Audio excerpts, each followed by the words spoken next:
Hello guys, আসসালামু আলাইকুম। Romania থেকে আমি এমদাদুল পারভেজ চলে আসলাম নতুন আরেকটা ভিডিও নিয়ে। আজকে ভিডিওটা খুবই ইন্টারেস্টিং, কারণ আজকে আমি আলোচনা করব আপনার বাজেট যদি কম থাকে আর আপনার স্বপ্নটা যদি ইউরোপে আসা থাকে, তাহলে আপনার জন্য কোন দুটি দেশ ইউরোপের বেস্ট হবে এবং কি ভালো হবে, আমি এই নিয়ে আজকে আলোচনা করব। আজকে যদি আপনি আমার চ্যানেল নতুন হয়ে থাকেন, অবশ্যই আমার চ্যানেলকে সাবস্ক্রাইব করবেন, আর যদি ভিডিওটা আমার ফেসবুক পেজে দিতে পারেন তাহলে অবশ্যই আমার পেজটাকে ফলো দিয়ে রাখবেন। অবশ্যই ভিডিওটা শেষ পর্যন্ত দেখবেন। বর্তমান সময়ে যুবকদের প্রায় 80% যুবকদেরই ইচ্ছা এবং কি স্বপ্ন তারা ইউরোপে আসবে, এখানে সেটেল হবে, এখানে ফ্যামিলি নিয়ে আসবে এবং কি এখানে কোনো একটা কিছু করবে। এটাই অনেকেরই স্বপ্ন।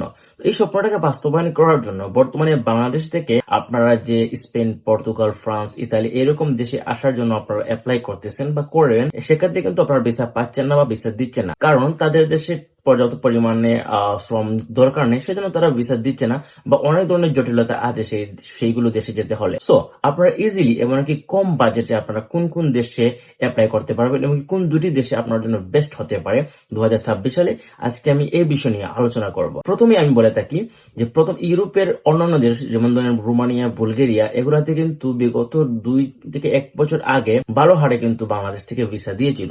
যেহেতু রোমানিয়া, বুলগেরিয়া এখন তারা সেনজেনে ঢুকে গেছে, সেক্ষেত্রে এখন বর্তমানে রোমানিয়া এমনকি বুলগেরিয়া পর্যাপ্ত পরিমাণে ভিসা দিচ্ছে না বা অনেক ধরনের জটিলতা আছে, যেমন ইন্ডিয়া যেতে হয়, তারপরে অনেক ক্ষেত্রে ভিসা হয় না, রিজেক্ট হয়, অনেক ধরনের সমস্যা হয়। তো ইজিলি যে দুটি দেশে বর্তমানে ভিসা হচ্ছে, এমনকি ভালো মাধ্যম এমনকি ভালো কোম্পানি দেখে আপনি অ্যাপ্লাই করলে বা আপনি ওয়ার্ক পারমিট পেলে আপনারা 6 মাসের ভিতরে, 5 থেকে 6 মাসের ভিতরে আপনারা ভিসা পেয়ে যাচ্ছেন হাতে। এমনকি অনেক অনেক শ্রমিক বাংলাদেশিরা কিন্তু সেই দুটি দেশে অনেকেই গিয়েছে। সেই দুটি দেশ হচ্ছে সার্বিয়া। প্রথমে কেন আমি সার্বিয়াকে বেছে নিলাম, এমনকি সার্বিয়া কেন আপনাদের জন্য ভালো হবে, এমনকি কম বাজেট কম সময় কেন বললাম, তা আমি আলোচনা করব। সেকেন্ড দেশ হচ্ছে মলদোভা। মলদোভা কেন আমি সিলেক্ট করলাম, এমনকি মলদোভাতে কেন আমি সাজেস্ট করবো আপনাকে যেতে, বা কম সময় কম টাকা কেন, আমি তা নিয়েও আলোচনা করব। আমি প্রথমে আলোচনা করি সার্বিয়া নিয়ে। সার্বিয়া হচ্ছে বর্তমানে ইউরোপের একটি সমৃদ্ধশালী দেশ, এমনকি অনেক ধরনের শ্রমিক তারা স্কিল ওয়ার্কার থেকে আনস্কিল ওয়ার্কার সব ধরনের শ্রমিক তারা বাংলাদেশ থেকে নিচ্ছে। এমনকি ভালো কোম্পানি এমনকি ভালো এজেন্টের মাধ্যমে আপনার ভালোভাবে অ্যাপ্লাই করলে খুবই সহজে 5 থেকে 6 মাসের ভিতরে আপনার সার্বিয়াতে যেতে পারছেন। তো সার্বিয়াতে কেন বললাম, কারণ সার্বিয়াতে এখন বর্তমানে ভিসার রেশিও হাই, তারপরে বাজেটও কম লাগে। বাজেট কম বলতে আমি একটু ক্লিয়ারলি বলি, যেমন ধরেন আপনি Portugal, France, Italy, Romania, Bulgaria এই দেশগুলোর জন্য আপনি বর্তমানে অ্যাপ্লাই করলে বা আপনি একটা এজেন্সির সাথে কথা বললে আপনাকে বলবে মিনিমাম 15 থেকে 20 লক্ষ টাকা। কারণ এইগুলো দেশগুলো এখন হাই, কারণ এই দেশগুলা সেনজেন এমনকি উন্নয়নশীল দেশ, সেক্ষেত্রে তারা একটু হাই কোয়ালিটি তারা নিবে।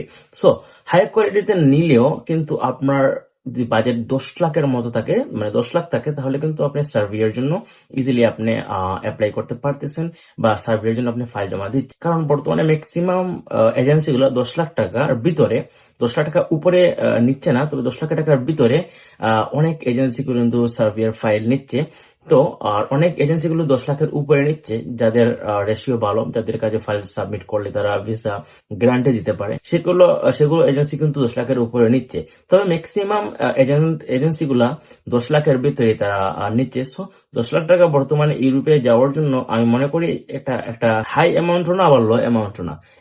এটা কিন্তু অনেক ক্ষেত্রে কিন্তু এটা পসিবল হয়। সো সেক্ষেত্রে আপনি সার্বিয়াকে বেছে নিতে পারেন। আপনার বাজেট যদি এইরকম 10 লক্ষ টাকার মতো থাকে, তাহলে সার্বিয়া আপনার জন্য one of the best country হতে পারে। সেকেন্ড আসে মলদোভা। কেন মলদোভা বললাম, কারণ মলদোভাতে অনেক ভিসা দিচ্ছে আনস্কিল ওয়ার্কারদের, এমনকি মলদোভার অনেক কোম্পানি অনেক ধরনের অফার দিচ্ছে, এমনকি খুবই কম সময়ে 3 থেকে 4 মাসের ভিতরে কিন্তু অনেকের ভিসা। তো সেক্ষেত্রে আপনি মলদোভাকে বেছে নিতে পারেন। এমনকি মলদোভার রেট কিন্তু 10 লাখের মতোই, আবার 10 লাখের উপরে না, কম কম বেশি এরকমই। বাজেটটা ঠিক সার্বিয়ার মতো।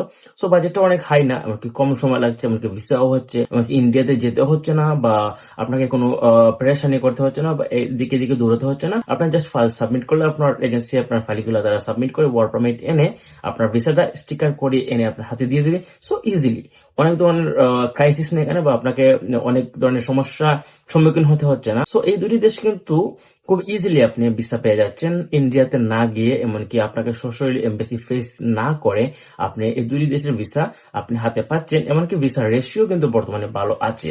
যদি ভালো মাধ্যম এমনকি ভালো কোম্পানি দেখে আপনারা জমা দেন, তাহলে ভিসা কিন্তু 95% আপনার হবেই হবে। সো এই দুটি দেশ আমি সাজেস্ট করলাম আপনাদের জন্য যাদের বাজেট কম, এমনকি স্বপ্ন ইউরোপে আসা, এমনকি আপনি ইউরোপে এসে সার্বিয়াকে আপনি ট্রানজিট হিসেবে ব্যবহার করতে পারেন। যেরকম আগে রোমানিয়াকে ট্রানজিট হিসেবে ব্যবহার করা হয়েছিল, ঠিক বর্তমানে এখন সার্বিয়াকে ট্রানজিট হিসেবে ব্যবহার করা হচ্ছে। আপনি একবার ইউরোপে আসার পরে, ঢোকার পরে আপনার অনেকটা রাস্তা আপনি কিন্তু পেয়ে যাবেন, কোন রাস্তা আপনাকে অবলম্বন করতে হবে, বা আপনি অন্য অন্য দেশের একটা কোম্পানির সাথে কন্ট্যাক্ট করে ওয়ার্ক পারমিট এনে আপনি সেনজেনও যেতে পারবেন, ভালো লয়ার ধরে আপনি সেখান থেকে লিগালি ভাবে আপনি মুভ হতে পারবেন। সো অনেক ধরনের ফেসিলিটিস আপনার হবে যখন আপনি ইউরোপে ঢুকতে পারবেন। তো আপনাদের প্রধান উদ্দেশ্য, মানে প্রধান লক্ষ্য থাকতে হবে ইউরোপে ঢুকা। ইউরোপে ঢুকার পরে আপনি কিন্তু রাস্তা পেয়ে যাবেন, আপনাকে কোন পথে যেতে হবে, কোন পথটা অবলম্বন করতে হবে। তবে হ্যাঁ, আপনার ওইসব লোকের কাছ থেকে দূরে থাকবেন যারা বলে 10 দিনে, 20 দিনে, 25 দিনে, 30 দিনে বা 2 মাসে আপনাকে ভিসা করিয়ে দেবে, তারা আপনাকে পাঠিয়ে দেবে, টাকা নিয়ে নেবে আপনার কাছ থেকে, এমনকি আপনার সময় এমনকি টাকা দুটোই লস যাবে। সো আপনার এইসব লোক থেকে আপনারা দূরে থাকবেন। ভালো এজেন্সি দেখে তার হিস্ট্রি দেখবেন যে সে মানুষ কিরকম, তার এজেন্সি কিরকম, সে কতজন মানুষ নিয়েছে, এমনকি তার লোকজন সার্বিয়া হোক আর মলদোভা হোক, সেই সব দেশে যাওয়ার পরে তারা কাজ পাচ্ছে কিনা, এমনকি তাদেরকে টিআরসি করে দিচ্ছে কিনা, এরকম তথ্য আপনারা নিবেন। এরকম তথ্য নেওয়ার পরে আপনারা যদি প্রুফ বা প্রমাণ পান যে অফকোর্স তারা অনেক ভালো এজেন্সি, তাদের কাজে এমনকি কথায় সবকিছু মিল আছে, তারপর আপনারা ফাইল সাবমিট করবেন। ইনশাল্লাহ আপনারা সাকসেসফুল হবেন। 2024 সালে আপনাদের সবারই স্বপ্ন পূরণ হোক এই প্রত্যাশা করি। ভালো এজেন্সি এমনকি ভালো কোম্পানি দেখে আপনার ফাইল সাবমিট করুন, ইনশাল্লাহ আপনারা সাকসেসফুল হবে। আজকে এই পর্যন্ত, সবাই ভালো থাকবেন, সুস্থ থাকবেন। পরবর্তী ভিডিওতে ইনশাল্লাহ আরো বিস্তারিত আলোচনা করব। আজকে এই পর্যন্ত, আল্লাহ হাফিজ।